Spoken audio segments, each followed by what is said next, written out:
palme, acide gras saturé, sucre. Le marché des pâtes à tartiner connaît des heures sombres et la nouvelle génération dit stop. À l'ère du bio, du vegan et du healthy, les enfants refusent de continuer à mettre en péril leur santé.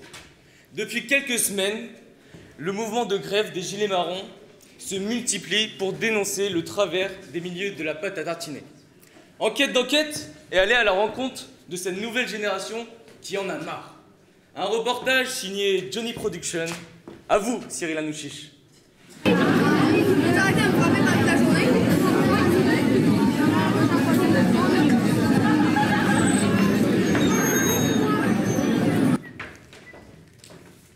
Effectivement, je suis devant une école à Avignon où des élèves entre 5 et 16 ans, accompagnés de leurs parents, sont déjà en place pour manifester contre l'industrie de la pâte à tartiner. Ils se nomment les Gilets marrons. Ils se nomment les Gilets marrons, comme je le dis. Comme vous pouvez le voir, ils sont très nombreux. Leurs revendications...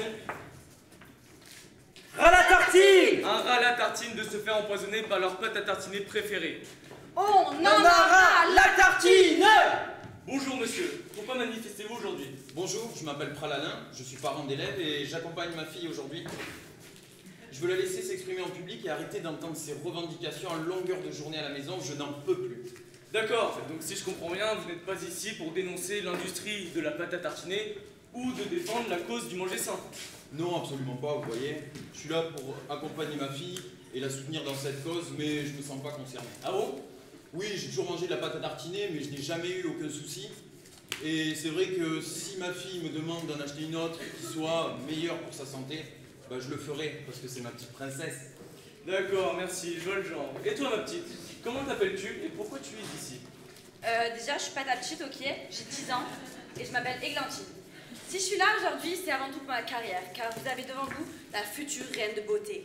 Grâce à mon corps fabuleux, j'ai pas besoin de trucs sucrés, de trucs gras. C'est ma blogueuse préférée qui me l'a dit.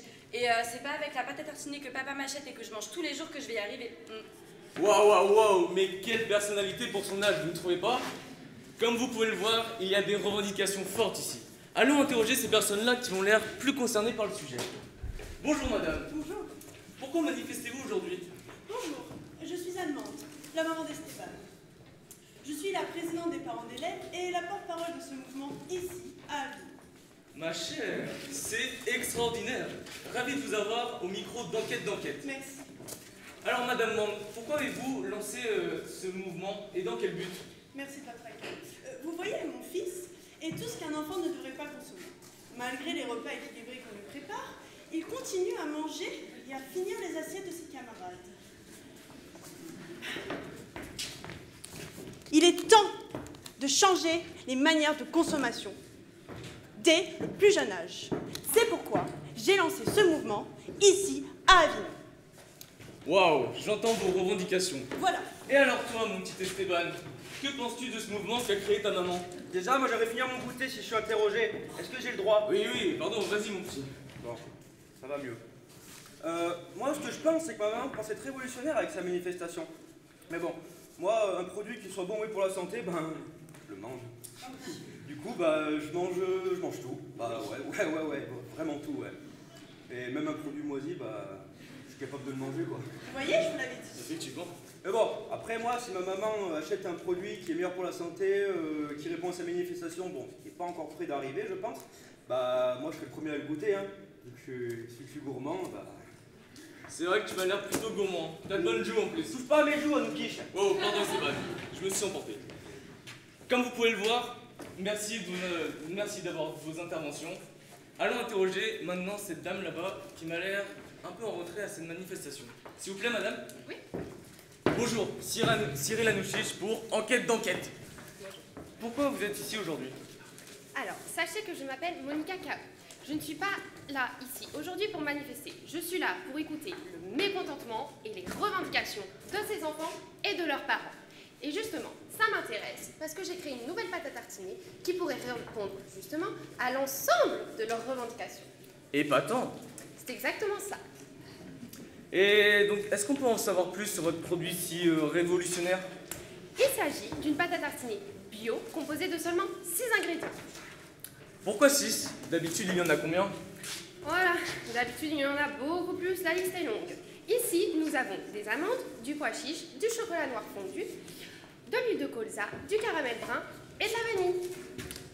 D'accord, donc si je comprends bien, c'est une pâte à tartiner bio, mais c'est bizarre quand même. Pourquoi du pois chiche?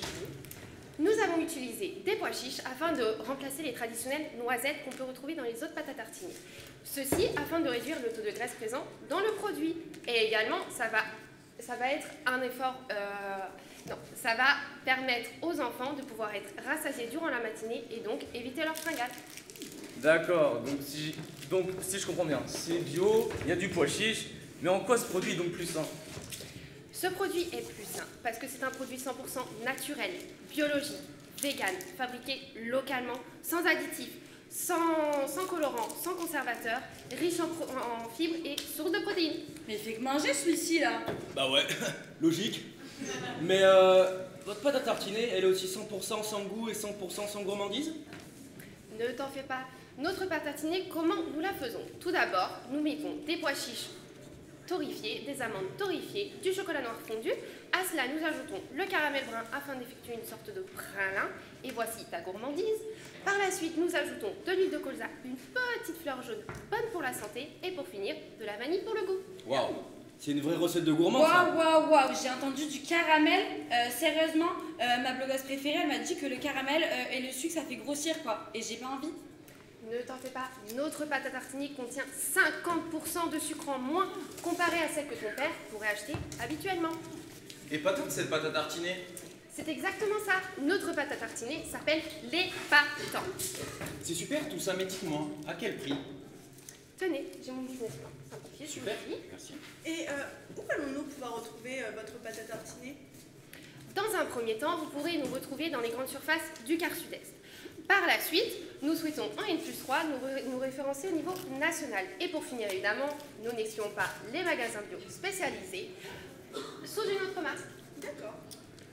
Dites-moi, je vois sur votre business plan, donc vous avez prévu un prix de revient industriel de 4,05 € auquel vous ajoutez votre marge de 20%, ce qui nous fait donc un prix de cession en GMS de 4,86 €. C'est bien ça?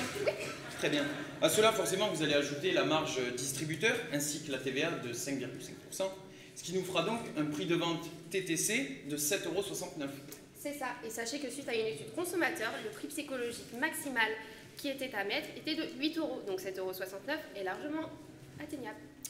Je vois aussi que vous avez quand même réalisé quelques estimations en termes de vente niveau volume. La première année, vous avez prévu de vendre environ 120 000 pots et d'arriver à la troisième année à presque 200 000 pots de 400 grammes, c'est ça? Exactement. D'accord.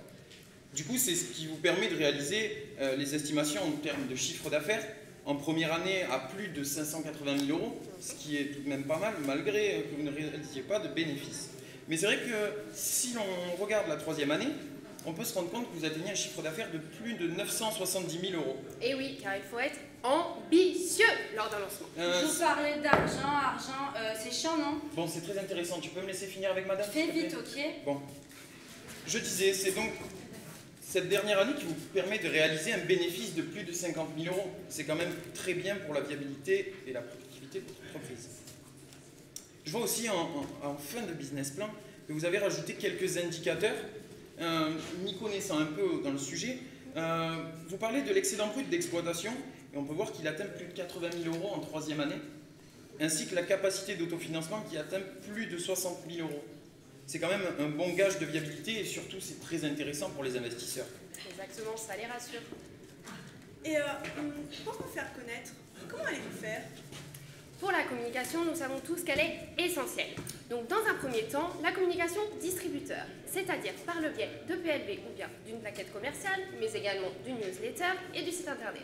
Pour ce qui est de la communication grand public, dans un premier temps, les réseaux sociaux, les newsletters adaptés à cette cible et également le site internet, mais aussi des grands encarts publicitaires, des affiches en arrière de bus et aux abribus. Très bien.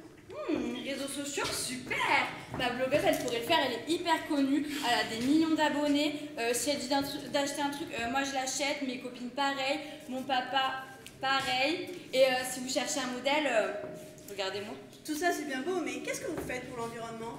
Pour l'environnement, pas de panique. Nous avons conditionné notre pâte à tartiner dans un pot en verre, c'est-à-dire 100% recyclable. Et le couvercle, lui aussi, est recyclable. Pour recycler, ça recycle. De plus, nos matières premières sont certifiées biologiques et donc elles respectent l'environnement. Mais petite question, dans un pot, il y en a combien exactement? Parce que moi, de la pâte à tartiner, je peux en manger beaucoup, hein, même plus que mon papa. Hein. Oh oui. Nous avons pensé aux gourmands comme toi. Notre pot de pâte à tartiner est au poids de 400 grammes, c'est-à-dire qu'il suffit à la fois pour les enfants, mais également pour la famille. Est-ce que ça conviendra à ton estomac? Ah bah oui, hein, moi ça me va. Mais du coup, j'ai une autre question. Est-ce qu'on peut goûter? Parce que j'ai encore un peu faim, moi. Mais sérieusement, tu veux encore goûter? T'as vu comme t'es ou quoi? Tu risques pas de devenir Mister France, quoi. Alors que... Oh. Ne t'en fais pas, j'ai des échantillons, j'ai un stand juste derrière l'école. Donc venez tous si vous le souhaitez. Ah ouais, grave, allons-y. Quant à moi, mes petits beautés, je vais aller me faire une tartine. À vous le plateau.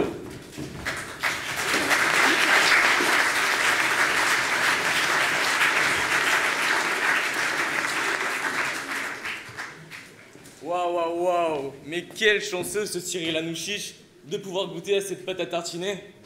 Comme vous avez pu le voir, l'épatante est la solution à toutes ces manifestations qui durent depuis des semaines. On se retrouve la semaine prochaine pour un nouvel épisode d'Enquête qui retracera le parcours d'un homme qui a sauté d'une chaise sans parachute. Sans parachute! Eh oui, malheureusement. Quant à vous, rejoignez-nous à notre stand pour qu'on s'en tartine une bonne. Merci à tous de nous avoir suivis.